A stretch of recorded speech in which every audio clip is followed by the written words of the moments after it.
Hai, saya Novian Dinugraha, mahasiswa KKN PPM UGM tahun 2021, JT 044, Unit Jogonalan Klaten, Subunit 2, Desa Titang. Pada hari ini saya ingin membagikan informasi mengenai cara pembuatan alat tes kesuburan tanah sederhana. Dalam video kali ini akan terbagi menjadi 4 bagian. Yang pertama, dasar teori, lalu alat dan bahan, yang ketiga, cara perangkaian, dan yang terakhir adalah pengujian. Tanpa berlama-lama, mari kita simak video selengkapnya.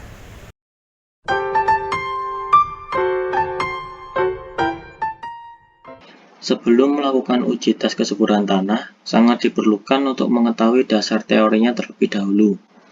Dasar teori pada pengujian kali ini terbagi menjadi 4 bagian, yakni sifat fisik tanah, sifat biologi tanah, sifat kimia tanah, dan yang terakhir, hukum Ohm dan kelistrikan tanah. Keempat dasar teori ini diperlukan untuk memahami karakteristik tanah guna peningkatan dan pengoptimalan produksi lahan. Yang pertama adalah sifat fisik tanah. Sifat fisik tanah terbagi menjadi 8 unsur, yakni tekstur tanah, struktur tanah, warna tanah, temperatur atau level panas dari tanah, konsistensi tanah, baik konsistensi basah, lembab maupun kering. Lalu yang keenam ada permeabilitas atau kemampuan tanah meloloskan air, kadar air tanah, dan yang terakhir adalah bobot isi tanah. Dasar teori kedua ada sifat biologi tanah. Terbagi menjadi 4 unsur, yakni jumlah fungsi tanah, total mikroorganisme, jumlah bakteri pelarut fosfat, dan total respirasi tanah.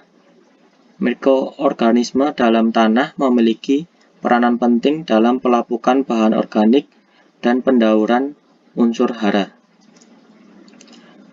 Ketiga adalah sifat kimia tanah. Sifat kimia ini akan dibahas lebih mendalam karena ada kaitannya dengan prinsip kerja alat tes kesuburan tanah ini. Sifat kimia tanah terbagi menjadi 4, yakni koloid tanah, derajat keasaman tanah atau pH, unsur hara esensial, dan kapasitas tukar kation. Yang pertama, koloid tanah. Koloid dari bahasa Yunani, yang memiliki arti seperti lem. Koloid bermuatan negatif. Koloid merupakan bahan mineral dan bahan organik tanah yang sangat halus, sehingga mempunyai luas permukaan yang sangat tinggi nilai persatuan berat. Contoh koloid tanah adalah tanah liat dan tanah humus.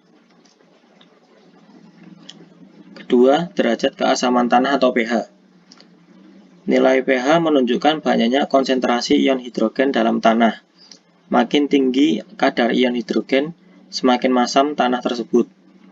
Apabila nilai pH meter menunjukkan angka 7, berarti tanah bersifat netral. Apabila di bawah angka 7 bersifat asam, dan yang terakhir, apabila bernilai di atas 7 bersifat basa. Tanah yang subur biasanya memiliki kadar pH sekitar 6,5 sampai 7,5. Ketiga, ada unsur hara esensial. Unsur hara esensial adalah unsur hara yang sangat diperlukan oleh tanaman dan fungsinya tidak dapat tergantikan oleh unsur lain. Sehingga apabila di dalam tanah tidak terdapat unsur hara esensial dalam jumlah yang cukup, maka tanaman tidak dapat tumbuh dengan normal. Jumlah unsur hara esensial ada 17, dengan pembagian unsur hara makro, seperti yang tertulis pada kolom biru, dan unsur hara mikro pada kolom coklat. Terakhir ada kapasitas tukar kation atau KTK. KTK merupakan banyaknya kation yang dapat diserap oleh tanah per satuan berat tanah. Kation adalah ion bermuatan positif. Unsur kation pada tanah memiliki peran sebagai penghantar listrik. Semakin banyak kation tersusun di dalam tanah tersebut menjadi penghantar yang baik sehingga tanah memiliki hambatan yang rendah. Di sini ada beberapa contoh ion positif atau kation. Ada kalsium Ca, ada natrium Na, ada magnesium, Mg, dan yang lainnya. Untuk senyawa juga ada amonia, NH4. KTK terbagi menjadi dua, yaitu KTK tinggi dan KTK rendah. Dasar teori terakhir adalah hukum Ohm dan kelistrikan tanah. Hukum Ohm adalah suatu pernyataan bahwa besar arus listrik yang mengalir melalui sebuah penghantar selalu berbanding lurus dengan tegangan yang diterapkan kepadanya, dan berbanding terbalik dengan hambatan atau resistivitas media. Hukum Ohm dirumuskan dengan I sama dengan V per R. Prinsip kerja pengujian kesuburan tanah dengan alat tes kesuburan sederhana ini adalah menggabungkan antara hukum Ohm dengan kapasitas tukar kation tanah. Saat lampu pada alat tes kesuburan tanah menyala dengan terang, menandakan hantaran listrik ke lampu tinggi. Berarti nilai resistivitas tanah rendah dan tanah memiliki banyak kation, sehingga nilai KTK-nya tinggi. Ini semua mengindikasikan bahwa tanah tersebut subur. Sebaliknya, saat lampu tidak menyala atau menyala dengan redup, menandakan hantaran listrik ke lampu rendah. Ini berarti resistivitas tanah tinggi dan nilai KTK-nya rendah. Ini semua menandakan tanah tersebut kurang subur. Nah, yang pertama di sini kita membutuhkan 3 buah pipa peralon PVC dengan ukuran yang menyesuaikan. Untuk diameter pipa yang saya gunakan adalah setengah inch. Lalu ada sambungan pipa berbentuk T dengan ukuran setengah inch. Selanjutnya kita membutuhkan 2 buah kabel. Di sini saya menggunakan kabel berwarna biru dan putih, masing-masing memiliki panjang 2 meter, menyesuaikan panjang pipa yang digunakan. Lampu LED 3 watt dan fitting lampu tipe gantung. 2 buah steker, lem Alteco cair dan electrical tape untuk merekatkan.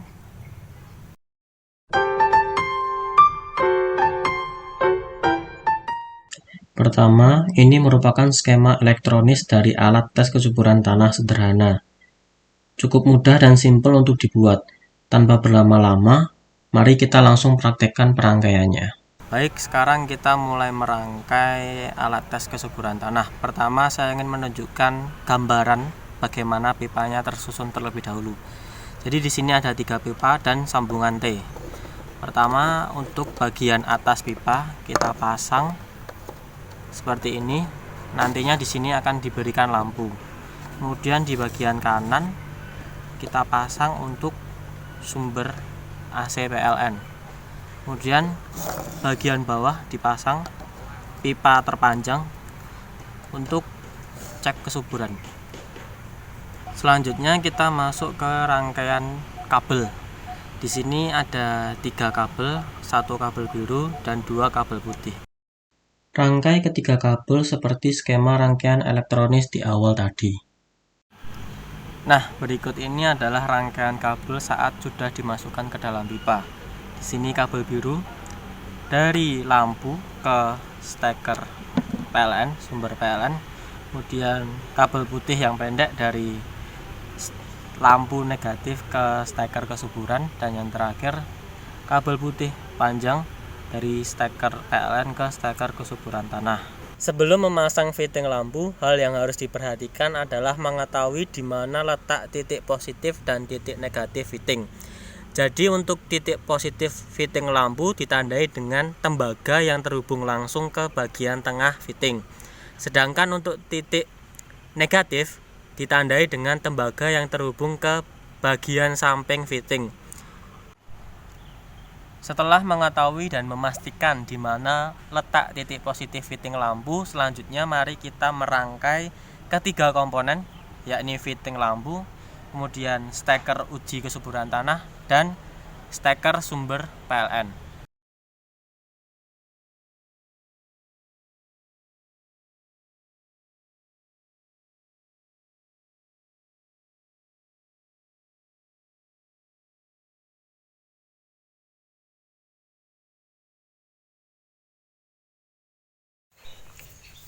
Berikut ini adalah tampilan akhir dari alat tes kesuburan tanah sederhana yang telah dibuat.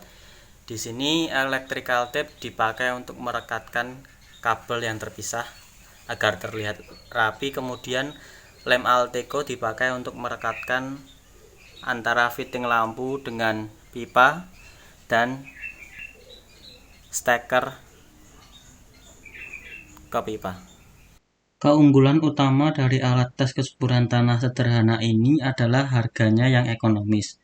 Tentunya dengan harga yang murah, tingkat keakuratan alat ini masih rendah. Hanya saja alat ini sudah cukup untuk dipakai di tes dasar kesuburan di awal.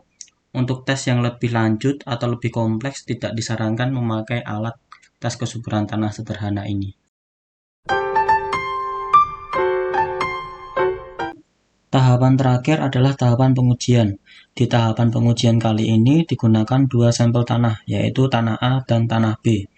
Tanah A adalah tanah humus pekarangan rumah yang sering dipakai untuk menanam tanaman, sedangkan tanah B adalah tanah jenis pasir. Pertama, kita akan melakukan pengujian pada sampel tanah A, yaitu tanah perkarangan. Hal yang perlu diperhatikan adalah saat menguji kesuburan tanah, cukup memakai sampel. Jangan sekali-kali menguji ke tanah langsung, karena tanah dapat menghantarkan listrik dan dapat membahayakan keselamatan penguji. Langkah kerja pengujian kesuburan tanah yang pertama adalah menghubungkan steker sumber dari alat tes kesuburan ke sumber PLN terdekat. Di sini saya menggunakan stop kontak. Pastikan steker terhubung dengan rapat seperti ini. Setelah terhubung, yang perlu diperhatikan adalah jangan sekali-sekali memegang atau menyentuh ujung steker uji kesuburan karena sudah teraliri arus listrik. Mari kita cek. Terlihat pada dashpan sudah menyala warna merah terang. Artinya sudah terbukti bahwa ujung steker uji kesuburan sudah teraliri arus listrik PLN. Langkah selanjutnya tinggal memasukkan ujung steker uji kesuburan ke tanah sampel A.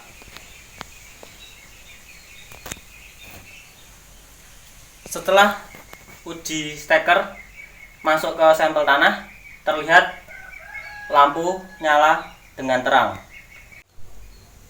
Lanjut ke pengujian kedua, yakni memakai tanah sampel B atau pasir. Langkah pengujian kesuburan sama seperti pengujian pertama tadi.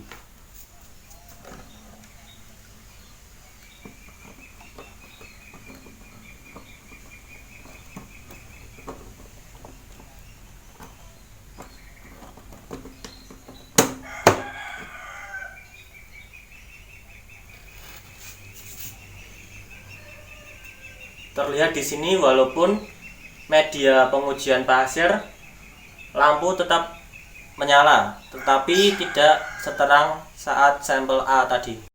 Untuk memperkuat pernyataan bahwa nyala lampu sampel A lebih terang daripada sampel B secara kasat mata, di sini saya memakai aplikasi bantu Luxmeter untuk mengukur intensitas cahaya yang dihasilkan lampu tiap sampel ujinya. Ini adalah hasil Luxmeter sampel A atau tanah pekarangan terukur intensitas cahaya sebesar 1190 lux. Sedangkan berikut adalah hasil Luxmeter sampel B atau tanah pasir. Terukur intensitas cahaya lampu hanya sebesar 24 lux. Terbukti benar bahwa nyala lampu sampel A lebih terang daripada sampel B. Ini sesuai dengan dasar teori di awal, di mana tanah humus pekarangan yang sering dipakai untuk menanam tanaman harusnya lebih subur daripada tanah pasir. Setelah pengujian dapat dilihat nyala lampu sampel A lebih terang daripada sampel B. Ini menandakan bahwa tanah sampel A atau tanah humus memiliki nilai kapasitas tukar kation lebih tinggi dan tanah sampel A lebih subur daripada tanah pasir atau tanah sampel B. Nah, itu tadi video mengenai pembuatan alat tes kesuburan tanah sederhana. Semoga video ini dapat bermanfaat ke masyarakat umum. terkhususnya masyarakat Desa Titang. Sekian dari saya, sampai jumpa lagi.